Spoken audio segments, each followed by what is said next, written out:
Assalamualaikum warahmatullahi wabarakatuh. Kembali lagi bersama saya Muhammad Alfa Fauzan. Pada video kali ini saya akan mengerjakan tugas besar 2, yaitu mengerjakan atau melanjutkan proyek sebelumnya. Proyek sebelumnya kan yaitu proyek UMB Toko ya. Proyek Flutter UMB Toko, lalu menghubungkan HPA kode igniter 4 yang dimana kita bisa melakukan registrasi. Nah, pada video kali ini tugasnya adalah bagaimana kita mengelola fungsi login. Tugas besar 2-nya seperti ini, yaitu kita akan melakukan update pada beberapa 1, 2, 3, 4, 5 file, yaitu login block, login model, API URL, file API, dan juga file login view. Yang dimana kata update ini bukan serta merta kita mengubah seluruh file yang ada di sini.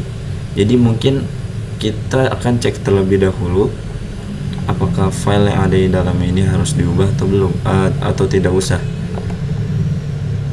Jadi bisa dibilang kata update ini bukan berarti kita ubah, ada beberapa yang diubah, tetapi dalam artian kita menyesuaikan dengan project Flutter UMB Toko ini, apakah sudah benar atau belum gitu. Oke, kita akan melakukan pengecekan yang berurut, yaitu pertama kita ke login block dan juga login model.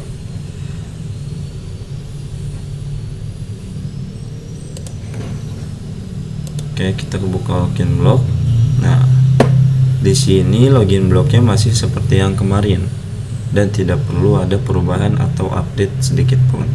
Tetapi kita akan mengecek saja, akan menyesuaikan saja, dan ternyata sudah sesuai dengan project yang kita bikin ini. Yang dimana metode login yang menerima email dan password sebagai parameter. Lalu string akan memanggil URL login dari API URL dan data yang dikirim dalam body permintaan. Jadi yang ada di dalam login yang cuma dikirim hanya email dan password. Beda dengan registrasi. Registrasi itu ada email, lalu ada password, terus ada nama lengkap dan juga konfirmasi password gitu kan. Kalau ini hanya 2, email dan password saja. Lalu selanjutnya kita akan ke login model. Nah, di login model di sini saya sudah tandai bahwa ada harus perubahan, yang dimana user ID kita harus ubah ke dalam string. Kenapa kita harus ubah? Ini untuk mengkomodasi kemungkinan format ID yang lebih fleksibel, makanya saya ubah ke string. Lalu kita ubah username ini kan cuma data ya, kita tambahkan user dan juga email seperti yang di atasnya. Karena apa? Karena kita harus menyesuaikan dengan struktur JSON, maka kita akan memasukkan dua ini, yaitu user dan email, ke dalam user email. Oke, kita ubah dulu.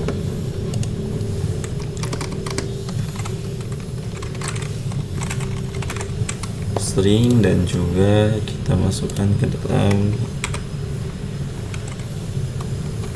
user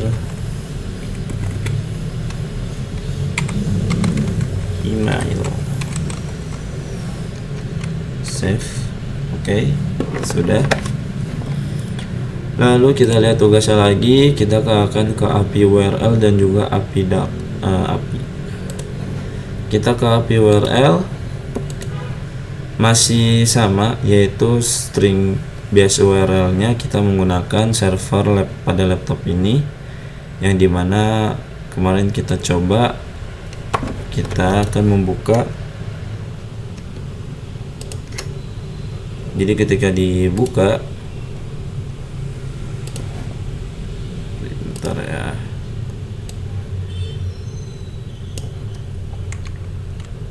Nanti deh dites ya, karena harus dibuka XMPP-nya terlebih dahulu. Ini kita jelasin dulu. Jadi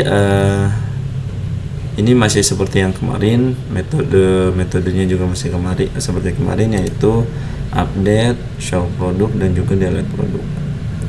Begitu juga dengan API Dart.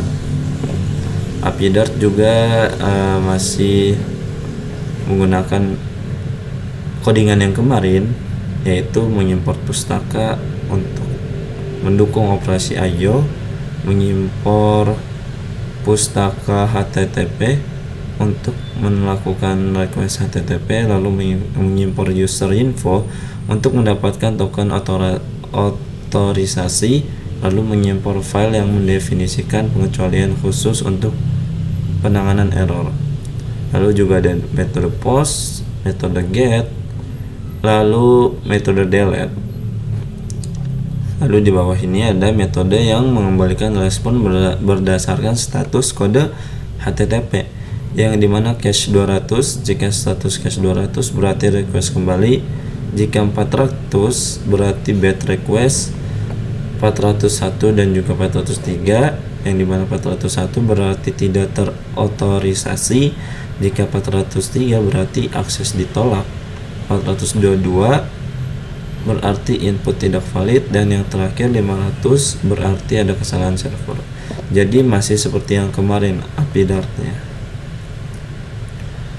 Lalu selanjutnya ke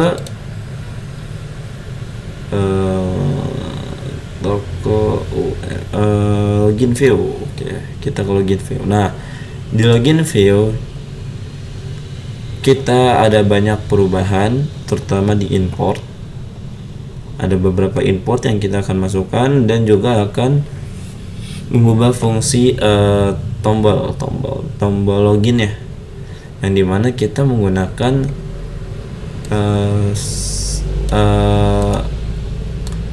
elevated button, dan is loadingnya di sini masih pakai circular progress indicator ya. Di sini saya sudah siapkan di notepad login view after update.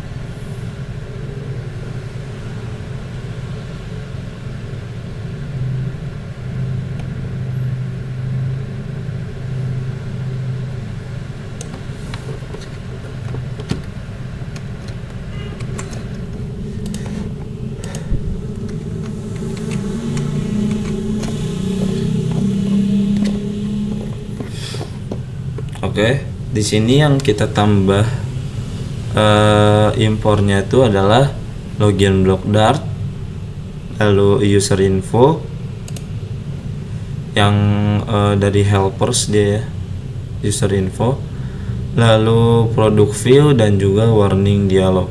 Kalau registrasi dan juga material sudah dari sebelumnya. Lalu kunci global untuk mengatasi mengidentifikasi form, lalu is loading, indikator loading untuk menandakan proses login sedang berlangsung, lalu email text controller untuk mengelola input text email, dan juga password text box controller untuk mengelola input text password. Lalu title ini judul bar, padding di sekitar konten. Jadi ini widget build ini adalah bentukan form loginnya ya. Lalu di sini ada widget input email, begitu juga dengan password, dan juga ada button login, tombol login, dan menu untuk membuka registrasi atau tombol untuk membuka halaman registrasi. Lalu di sini widget email text file, yang dimana ketika kita tidak menginput atau cuma nulis beberapa huruf, seperti misal kita nulisnya cuma B sama A, maka akan memunculkan pesan kesalahan jika kosong, atau jika emailnya kalau ini jika tidak diisi, maka akan melakukan pesan kesalahan, yaitu email harus diisi. Begitu juga dengan password, jika salah maka akan mengeluarkan pesan kesalahan, yaitu password harus diisi. Nah, lalu membuat tombol login di sini menggunakan elevated button.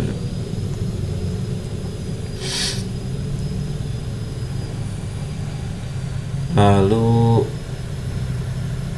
di sini adalah validasi formnya. Lalu ada logikanya.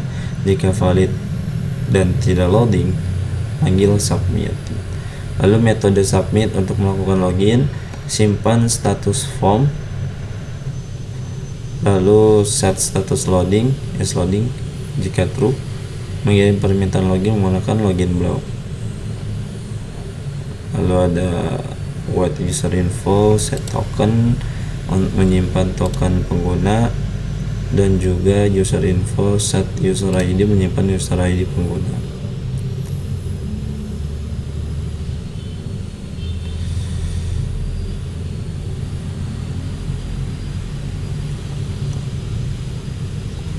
Jadi seperti itu, widget button login ini membuat tombol login menggunakan elevated button. Ketika ditekan tombol akan memeriksa validasi form dan memanggil metode submit. Jika valid dan tidak dalam status loading, metode submit.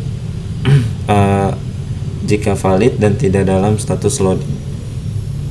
Lalu pada metode submit, menyimpan status form dan mengubah status loading, mengirim permintaan login menggunakan login block. Jika login berhasil, menyimpan token dan user ID menggunakan user info. Jadi update pada file login view ini berada di widget button login dan juga void submit, yang dimana dia menggunakan login block, atau sesudah pembaruan login terhubung dengan backend menggunakan login block, memungkinkan autentikasi yang sebenarnya dan pengelolaan token pengguna. Seperti yang tadi disampaikan, jika login berhasil, maka akan menyimpan token dan user ID pengguna, akan menyimpan token dan user ID pengguna menggunakan user info. Lalu indikator loading, yaitu is loadingnya,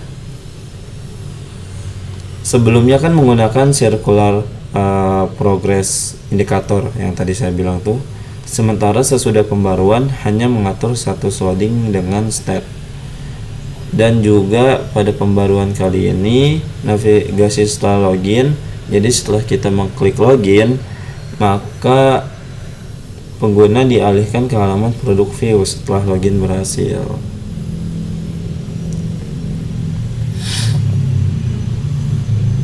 Nah, ini dia navigasi ke halaman produk view setelah login berhasil. Jadi ketika login sudah berhasil nih, email sama passwordnya benar, maka akan dipindahkan ke produk view, ke halaman produk view.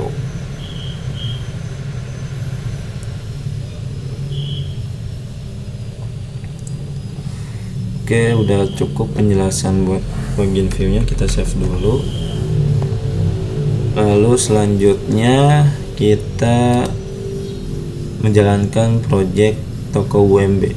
Nah, kita cek terlebih dahulu main dartnya. Main dartnya tidak ada update atau perubahan.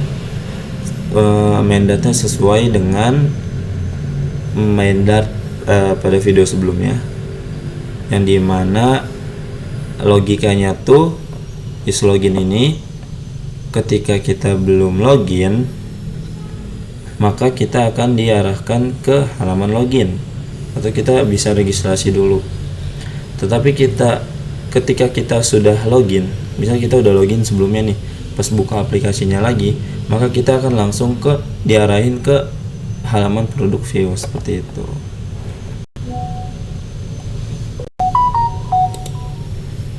Cek kembali file main.dart, sudah dicek. menjalankan menggunakan Android. Oke, kita menggunakan Android Studio dulu ya menjalankannya. Jadi ini udah sama ya kan. Jadi page-nya login view. Jika belum login maka akan ke login view, jika sudah login maka akan ke product view. Oke, kita buka XAMPP nya terlebih dahulu, kita nyalakan, lalu kita buka admin pada MySQL, kita ke toko API, kita ke member, kita lihat untuk loginnya. Di sini ada, kita akan ambil yang fauzan@fauzan.com dengan password 1 sampai 6. Setelah itu kita akan buka CMD. Kita akan menjalankan emulator Android Studio dengan cara emulator list avdes. Oke, kita copy pixelnya ini, lalu kita emulator, jangan lupa menggunakan add to faster, maka akan berjalan.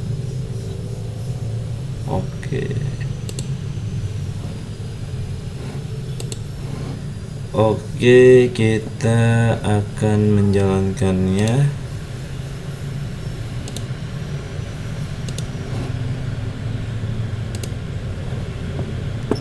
Terlebih dahulu dia akan merefresh.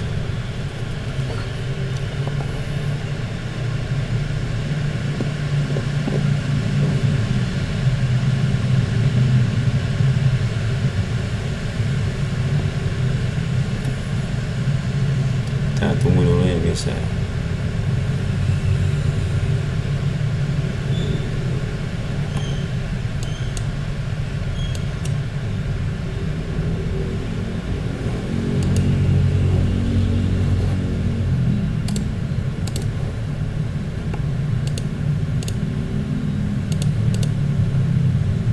Oke, build.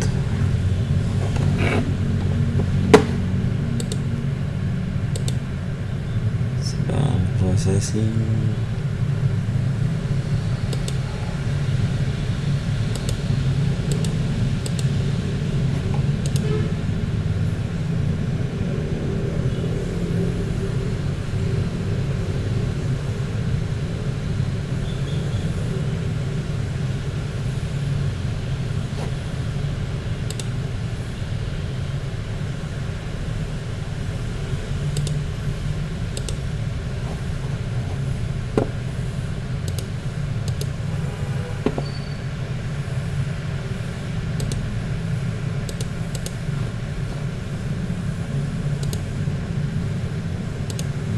Bentar ya, ini cukup lama, biasanya tuh bentar langsung.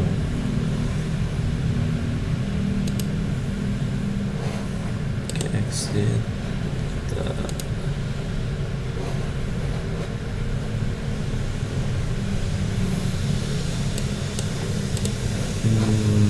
Kita coba ulang dulu guys. Kita ulang,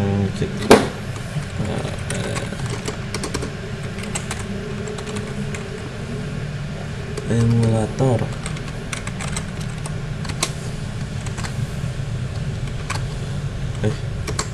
Control V, sorry. Kita tunggu sampai selesai dulu.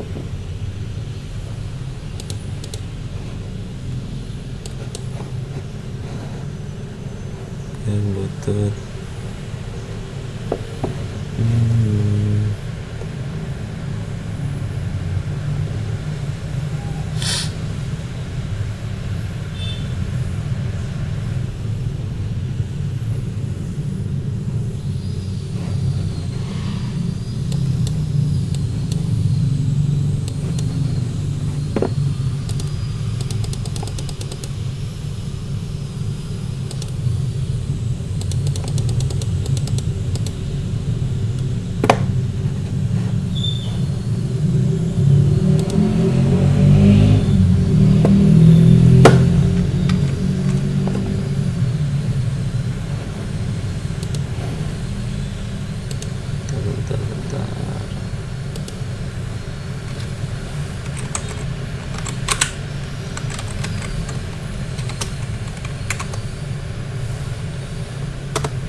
kita coba lagi. Jika nggak bisa maka kita langsung gunakan browser aja guys.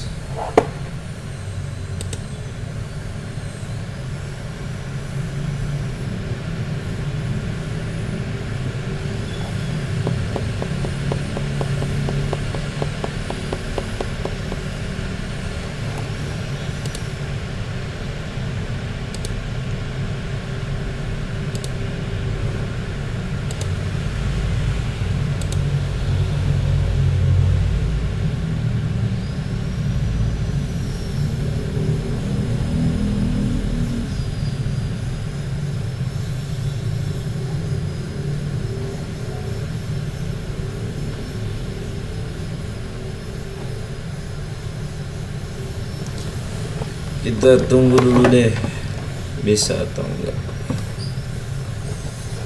Tadi sebelumnya saya coba udah bisa guys, tapi nggak tahu kenapa sekarang nggak bisa.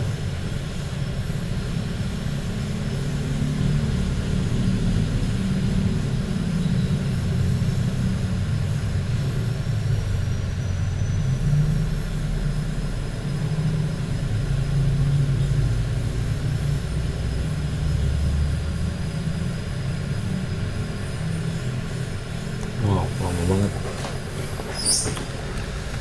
Ini kita keep dulu deh. Nah, kita keep dulu.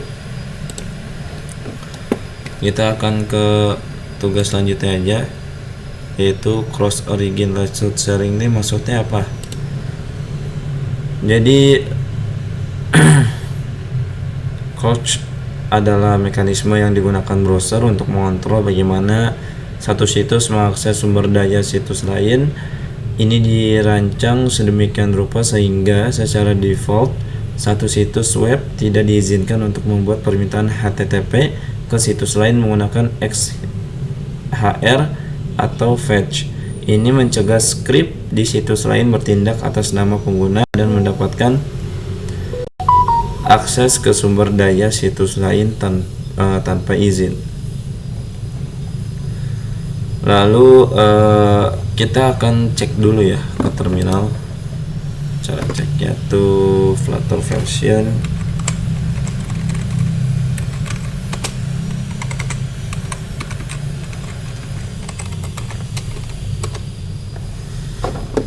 Nah, Flutter kita kan 3.19, sedangkan sejak Flutter 3.30 sudah disediakan perintah untuk mematikan fitur keamanan Flutter jika ingin dijalankan via browser. Silahkan jalankan perintah. Kita akan menjalankan via browser menggunakan perintah seperti ini. Flutter run minde Chrome web browser.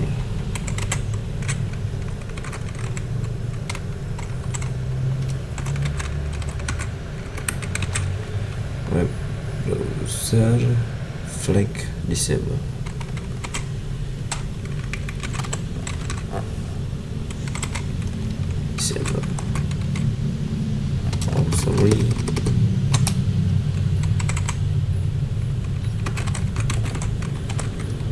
Disable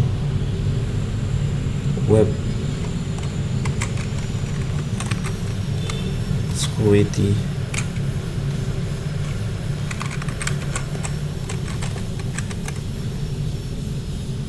Coba kita jalankan.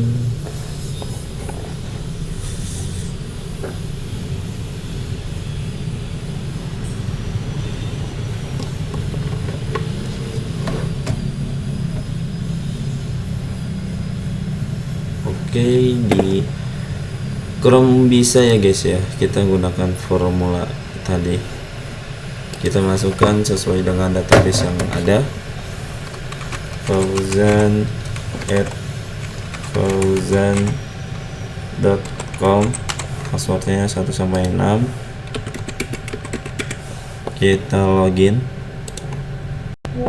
dan kita masuk ke halaman tambah produk. Berarti kita sudah berhasil menggunakan fungsi login tersebut. Oke. Jadi kalau pengen menggunakan Chrome nih, caranya seperti itu ya, yaitu menggunakan Flutter di Chrome seperti ini.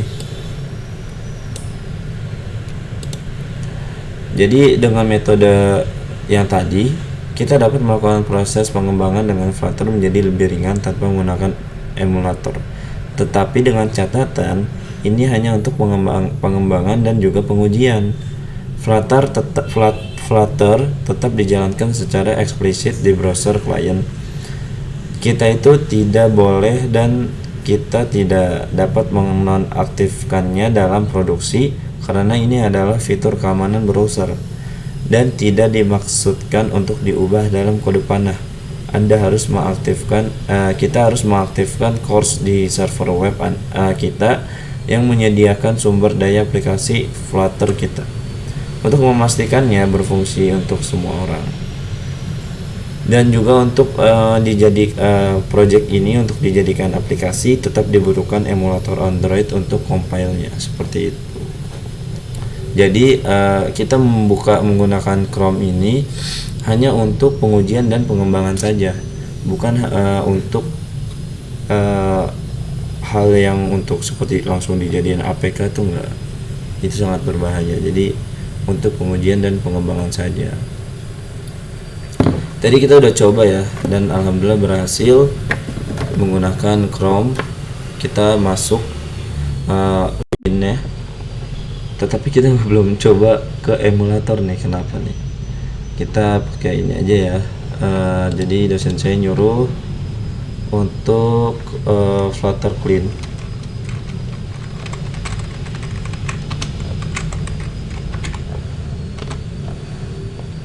Oke.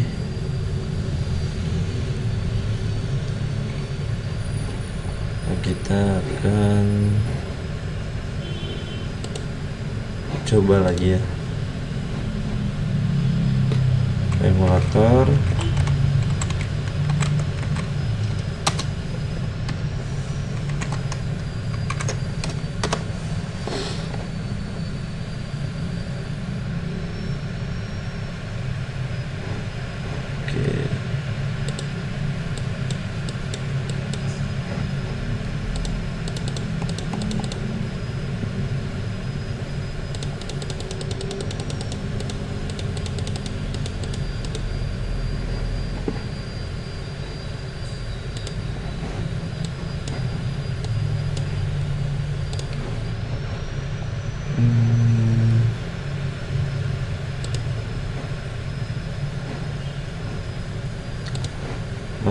Coba kita jalankan menggunakan ini. Kalau masih tidak bisa, saya nggak tahu ini problemnya dari apa. Jalankan ya di Book Away. Ke output, belum ada hasil outputnya.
Oke, masih belum bisa guys, dan saya kurang tahu ya ini problemnya ada apa.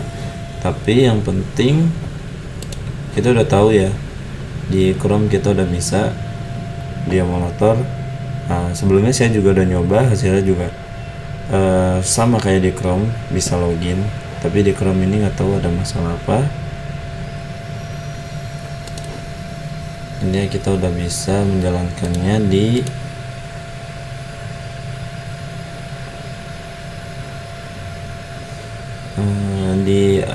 Chrome ya. Oke. Jadi menurut saya cukup sampai di sini saja